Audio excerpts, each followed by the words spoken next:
What's up everyone, I'm Arkansas Storm Team meteorologist Alex Libby, and in this video we're talking about the severe weather risk late Sunday night into the early hours of Monday morning. Most of this activity will actually be after midnight, Sunday night, early hours of Monday morning between 2 a.m.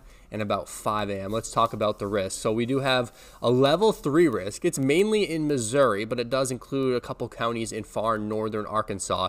And that orange shaded area is where severe weather will be the most likely. Again, it's a level 3 out of 5 risk, so it's a moderate or medium risk.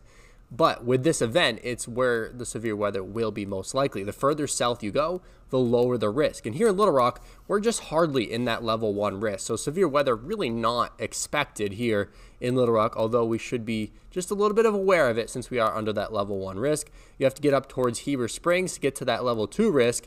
And even in that part of the state, it looks like the chance for severe weather will be greatly lower than it will be in far northern Arkansas, mainly in southern Missouri. And you'll see why I'm saying that here when we look at forecast track. So we got a couple of high resolution models that we like to look at. This is just one of them. The good news is both of them looking very similar. So that means it should be pretty accurate with the timing and the intensity of these storms. So this is midnight. You can see we could see a strong thunderstorm as early as midnight in Benton County in far northwest Arkansas. But most of that activity staying really far north. 2 a.m. still a storm possible up towards Fayetteville, towards Mountain Home, but really nothing south of that. And as we head towards around 4 a.m., those storms, they kind of weaken.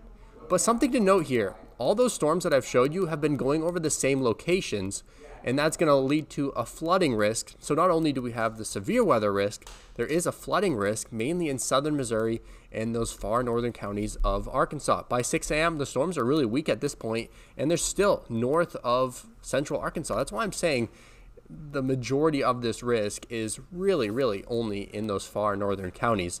I do want to make this video though just to share with you. If you're watching from those counties, you need to be weather aware. If you're watching from central Arkansas, overall, I'd say have your app notifications on just in case something pops off this far south, but I really don't think it's going to. As far as what I'm concerned about, most of these risks are really only in those far northern Arkansas counties. Tornado risk really low, mainly in Missouri as well. Hail risk low as well. With those storms, when they pop up around 2 a.m. Monday morning, wind is probably going to be the main risk. And I also have flooding as pretty high as well because I showed you there, those storms are going to be going over the same location. So in conclusion, the people that need to be most weather aware are in the northern quarter of Arkansas. The really northern 2 rows of counties is where we're most concerned about severe weather. If you live in Clinton, you have that risk for severe weather, but it's greatly lower. And if you live in Little Rock, that severe weather risk is really close to 0, but it is something that we should be paying attention to.